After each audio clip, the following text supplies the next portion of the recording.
Sauye-sauye takwas da Yarima Muhammad bin Salman mai jiran gado ya kawo a birnin Saudiya. Ku biyo mu don jin cikakken labaran. Kar ku manta da yin subscribing akan tashar mu mai suna Masarauta TV.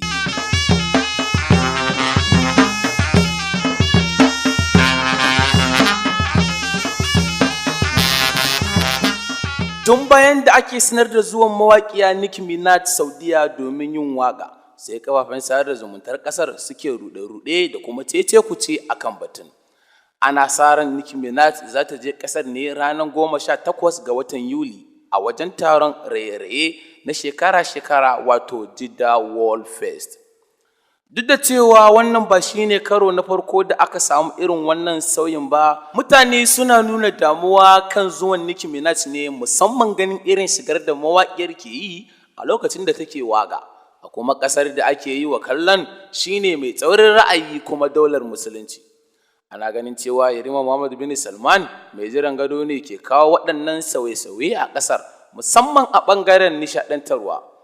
A watan Fabrairu ne shekarar 2018 ne Saudiya ta ce za ta ware kuɗi dala biliyan 64 domin bunƙasa masana'antunta da nishaɗantarwa a cikin shekara 10 masu zuwa. Shugaban hukuma da ke kula da harkokin nishaɗi a ƙasar ya ce an tsara shirya abubuwa kimanin 5,000 a bara kawai da suka kunshi har da bikin tashewa na Maroon 5 kamar irin wanda ake gudanarwa a Amurka. Shirin zuba jerin na cikin sabbin manufofin bunƙasa tattalin arziki da ake kira Vision 2030 wanda Yarima mai jiran gado Muhammad bin Salman ya kaddamar a shekaru 2 da suka gabata. A kafofin yada labaran Saudiya sun ambato Ahmad bin Aqil Al-Khatib, shugaban hukumar harkokin nishadi, yana cewa yana fatan za su ɗauki mutane 220,000 aiki a ɓangaren nishadi kafin ƙarshen shekara 2018. Yarima Muhammad bin Salman ya ayyana ƙudurinsa cewa yana son mayar da Saudiya matsayin ƙasa mai sassaucin ra'ayin addini tare da buɗe ƙofa ga dukkanin addinai da al'adu da mutanen duniya baki ɗaya. Ga dai jerin wasu sauye-sauyen da Yarima ya kawo a ɓangaren nishaɗantarwa a ƙasar. Ɗage haramci kan sinima. A watan Disambar shekarar 2018 ne gwamnatin Saudiya ta ɗage haramci kan gidajen sinima, wato gidajen kallon talabijin. Tuni dai Saudiya ta sanar da bayar da damar buɗe gidajen nuna fina-finai a ƙasar. Sai kuma tarukan casu. Tawagar mawaƙa da ke Turki Eloji ce ta farko da ta suka yi casu a watan Janairu shekarar 2018, wanda shi ne karon farko a birnin Dammam na Saudiya. Bikin casu na Turko Disulailin irin wanda ake gudanarwa a ƙasashen Turai. Tuni dai Saudiya ta fara aikin gina wajen casu a birnin Riyadh.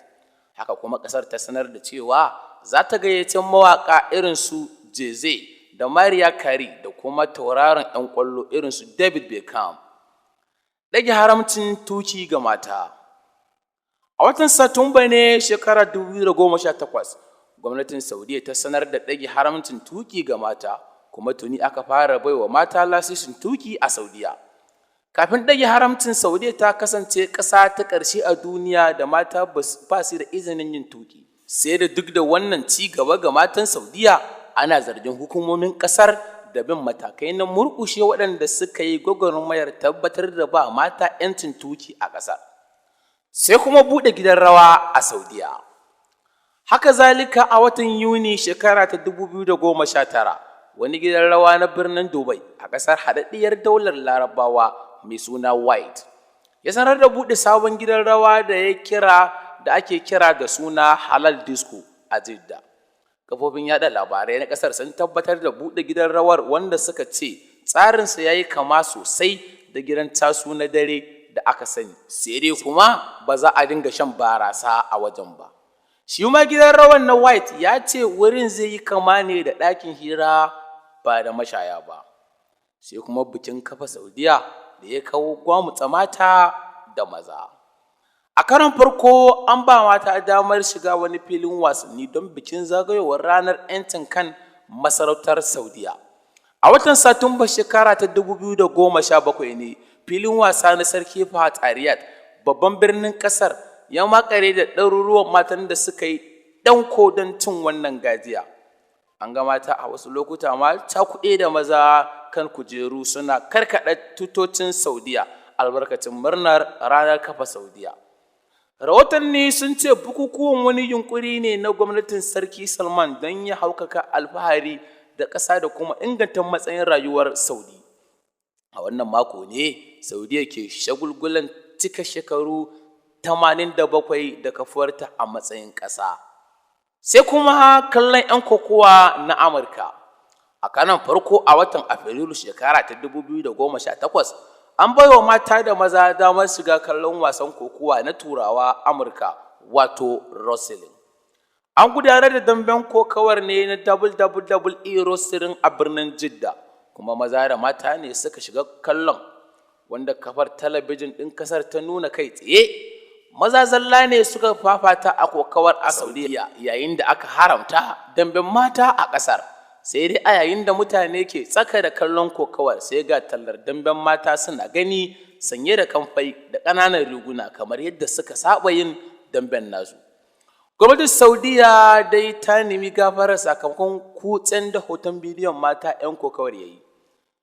Sai kuma shigar mata wajen kallon ƙwallo. Kamfanin dillancin labaran ƙasar na ya sanar da cewa daga yanzu za a ringa barin iyalan mutane da suka haɗa da mata da yara su ringa halartar filayen wasanni da ke manyan biranen ƙasar uku, wato na Riyadh da Jidda da kuma Dammam. Wannan sabon mataki dai ya fara aiki ne daga farkon shekara ta 2018. Hakan dai wata 'yar dama ce a masarautar da aka killace mata a gidaje, domin aka fara fito da su don shiga dama da su a cikin al'umma.